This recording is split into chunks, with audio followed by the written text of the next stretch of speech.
শৃঙ্খলা রক্ষাকারী বাহিনীর সাথে যোগাযোগ করুন। অপরাধীকে ছাড় দেওয়া হবে না, আইন নিজের হাতে তুলে নেবেন না। আপনাদের নিরাপত্তা নিশ্চিত করা আমাদের সার্বিক দায়িত্ব। এই যে আপনারা কিন্তু এখন বসে বসে কথা বলতেছেন, আপনারা কিন্তু একটা নেটওয়ার্ক, আপনারা কিন্তু একটা পাওয়ার। আমরা দিনরাত 24 ঘন্টা আমরা এখানে আছি। আইন শৃঙ্খলা রক্ষাকে আমরা কোনো ছাড়িতে রাখি, আমাদেরকে সহায়তা করবেন। আমরা দেখতেছেন তো আমরা সারাক্ষণ আমরা এখানে সমালোচনা করতেছি, আমাদেরকে সহায়তা করবেন। যদি আপনাদের কাছে কোনো তথ্য থাকে অবশ্যই আমাদেরকে জানাবেন, এটা ফোনের মাধ্যমে হোক বা সরাসরি আমাদেরকে যদি কখনো দেখেন সেখানে। বুঝতে পেরেছেন? বাংলাদেশ সেনাবাহিনী অত্র এলাকার নিরাপত্তা নিশ্চিতের জন্য প্রতিনিয়ত টহল কার্যক্রম পরিচালনা করে যাচ্ছে। আমাদের দায়িত্ব হচ্ছে আপনার এলাকায় সুন্দরভাবে এটা পালন করতে পারে। সাথে হচ্ছে গিয়ে যেহেতু আপনাদের অনেক লোকই কিন্তু নাই আসবে, জি জি, অনেকেই দেশের বাড়ি গেছে, সবাই তো হচ্ছে গিয়ে বাসা ফাঁকা রেখে গেছে না, জি জি। এখনই কিন্তু সমাজ যারা দুষ্কৃতিকারী যারা, জি, তারা কিন্তু এখনই চাকরি চুরি বা ডাকাতি কিছু একটা করে লোকের ক্ষতি করা। জি জি, আপনারা চেষ্টা করবেন দেশের আইন শৃঙ্খলা পরিস্থিতি নিয়ন্ত্রণে সেনাবাহিনী অভিযান পরিচালিত হচ্ছে। নিজ ও প্রতিবেশী বাসাবাড়ির নিরাপত্তায় সজাগ দৃষ্টি রাখুন। হ্যাঁ আরেকবার বলিয়া করে। হ্যাঁ আরে বাদ তুমি এলো রুগী আছে আমার, এই ভাও বানিয়ে আছে করে। এ ভাই এই কোনটা কে থানা কোনটা? পুলিশ আছে না? পুলিশ আছে না? হ্যাঁ আমার বড় ভাইয়ের বলিয়া ঘুরতেছে। আজকে একটা বছর ধরে আমার ভাইয়ের বলিয়া ঘুরে।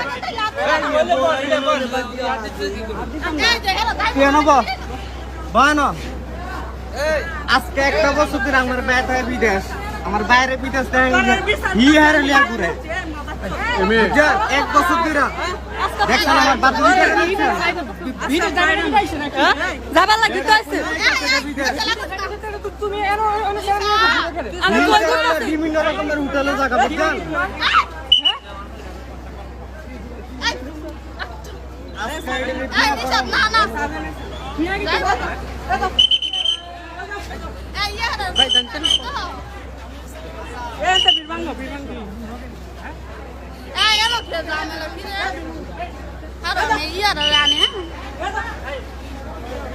এত বড় একটা বাচ্চা কেমনে গেছো?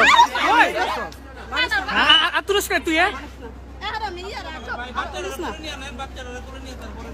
হ্যাঁ এই ভাই বাচ্চাটা গুলো বাচ্চা দিত আমার মেয়ে আমার আমার তোর মেয়ে মানে আমার মেয়ে তোর মেয়ে কেমনে? এবার দুটো করে না এ পুলিশ কোনতে পুলিশ কি কল দিবেন? আমার বাইরে কি হয়েছে কি? আমার বাইরে কি এ ভাই আপনি একটু সরে তোর আমি জব করে লাম, এটা তো ডাইট জব করে লামু, এটা আপনাদের পারিবারিক বিষয় না? তোর জব করে মিরো জব করে। বাইরেছে আজকে মানে আমি 1 ঘন্টা ট্রেন আছে ওদের আল্লাহর কদর পাইলাইছি ওদের জোড়ালে ঘুরতেছে। আমি 1 বছর পারিবারিক বিষয়, আমাদের স্টেশনে ঈদ মুহূর্তে যাত্রী বেশি, এন ঝামেলা না করে আপনার পারিবারিক আমার তো দেখেন আমার এমন একটা মায়েতে 5 বছরের আমার বউ পরীক্ষা করছে, আজকে ছেলেদের দৌড় করছে। আজকে আমার ফ্লাইট মালয়েশিয়া ফ্লাইট না 10টা বাজে রাত্রে 10টা বাজে ফ্লাইট। আজকে দুপুর 12টা বাজে দৌড়ছি আমার বউরে। যাও এখানে দেখো মায়ের ওরা আসুন দেখাবেন ইমন একটা ভিডিও রিলাক্স করতে না ওরা আসেন। এই সবাই সাইড দাও এই সবাই সাইড দাও চুপ চুপ সবাই সাইড দাও পড়াশোনা করো। আমার বউ ছিল ওই দেখা তারে ওটা আমার বউ আজকে 2 বছর সম্পর্কে পরে কে ধরছে। আজকে আমি বিরাট জামুগা, আজকে আমি বিরাট জামুগা। আজকে আমার মায়ের আজ বহুদিন পরে দেখছি, দেওয়ার পরে আজকে আমার বউরে ধরছি। দিস ভূমিকা লাগা যাচ্ছে না ওরা ছেলেরা প্রদান করো প্রদান কর এই দেখা ওটা আমার বউয়ের পরে কে উনি মুখে দেখা ভালো করে দেখা ভালো করে এই খা আমার বউয়ের পরে কে ধরছি, আমার বউয়ের পরে কে ধরছি ওরা ছেলেরা। ভাই পাসপোর্ট দেখা তোর পাসপোর্ট কই ইয়া কই সব দেখা এটা আছে এটা